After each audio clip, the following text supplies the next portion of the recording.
ነው እንደኔ ሩታ ከቤተሰቦቿ ጋር ሲሄድ ደስ ያለው? የምር ነው ብላችሁ እኔ እንዴት ደስ እንዳለኝ ሳላውቀው ነው ባንቅ ያደረገኝ። እንዴት ነው አባቴ?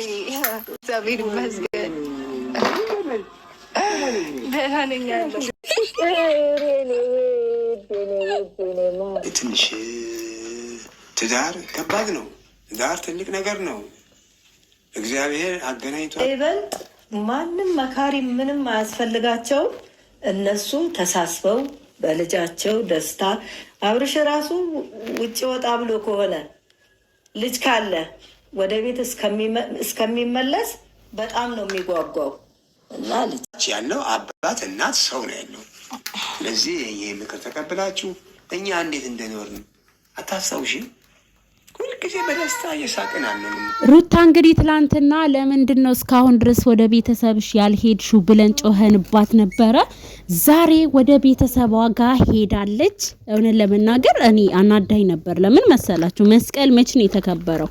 እስካሁን ድረስ ቤተሰብ ጋር ሳትሄድ እንዴት ብዬ ጮሄ ነበረ። እልሞሆን መልእክታችን ደርሷት ዛሬ ወደ ቤተሰብ ጋር ሄዳለች። ቤተሰቧ ግን አብርሽ የሚያደርገውን ድርጊት ያዩ አይመስለኝም። ታውቃላችሁ፣ ወላጆች እንደኛ አይደሉም። ወላጆች ንጹህ ልብ ነው ያላቸው። ወላጆች ትሁት አእምሮ ነው ያላቸው። አብርሽ የሚያደርገውን ነገር ቢያዩ በእርግጠኝነት ልጃችን እስካሁን ድረስ ይሄ ሁሉ ጉድ አይተሽ ባላየ አልፈሻል ብለው ነበረ የሚሉት ማለት ነው። ምክንያቱም እኔ እኮ አብርሽ መጥፎ ነገር አትስራ፣ መጥፎ ቪዲዮ አትስራ የምለው ለዚህ ነው። ወላጆች አይተው የሚያፍሩበት ነገር አትስራ ብዬ የምናገረው ለዚህ ነው። ገባቸዋ?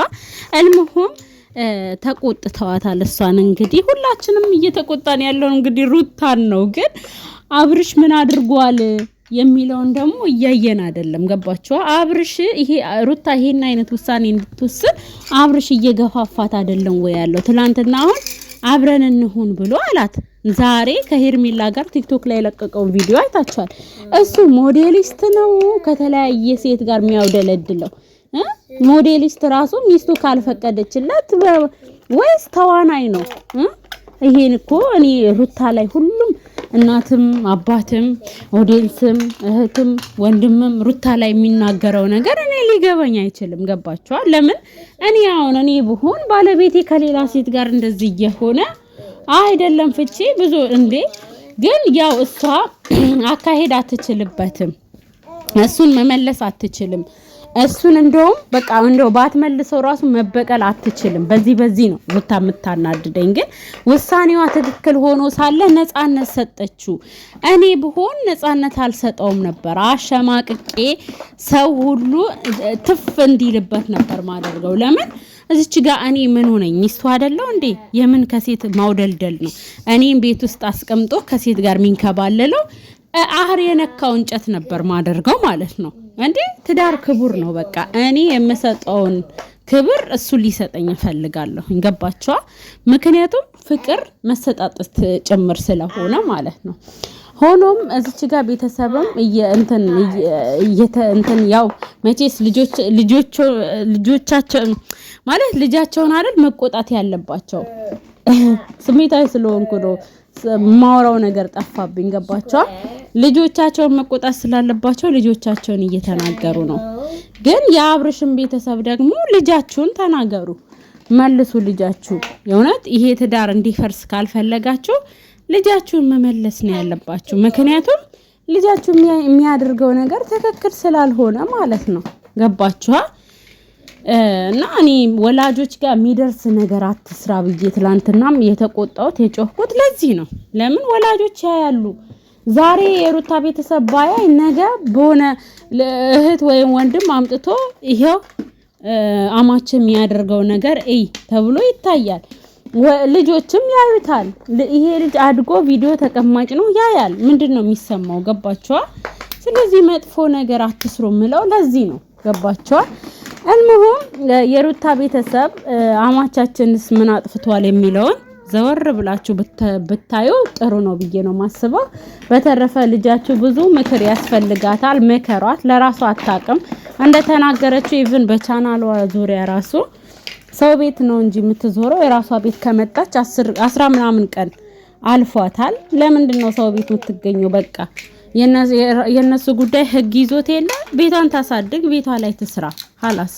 ለምን እዚች ጋር እሱ ሲፈልግ ጠርቶ 20 ደቂቃ 30 ደቂቃ ካሜራ ፊት ለፊት ይደቅናታል። ጓደኞቹም ይጠቀሙባታል። ልጃችሁ ሞኝ ናት ማለት ነው። ትናገራለች እንጂ አትተገብርም። ትናገራለች እንጂ ለራሷ አታውቅም።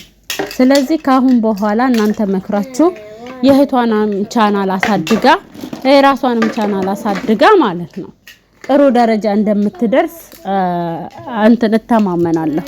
ለዚህ ደግሞ የእናንተ ምክር ያስፈልጋታል። አንዴ ሚዲያው ላይ ከተሰደበች፣ አንዴ ሚዲያው ላይ ካለች ማለት ነው በቃ ትስራ፣ ጠንክራ በርትታ ትስራ ነው የምለው እኔ ማለት ነው። ገባችኋ?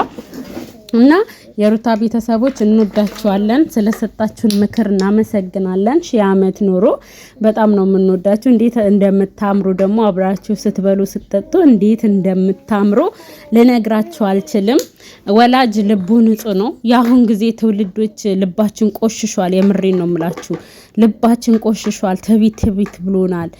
እና እንደናንተ እንድንሆን እንደናንተ ንጹህ ልብ እንዲኖረን ጸሎት አድርጉልን ነው ብዬ ምለው። ስለተገናኛችሁ ግን በጣም ደስ ብሎኛል። አባቷንም ካገኘች በጣም ቆይቶ ነበርና ስለተገናኛችሁ በዚህ መልኩ እኔ በጣም ነው ደስ ያለኝ። ምርጥ ቤተሰብ። ያው ካሜራ ላይ ብዙ ጊዜ ስለማትታዩ ትናፈቃላችሁ ለማለት ነው።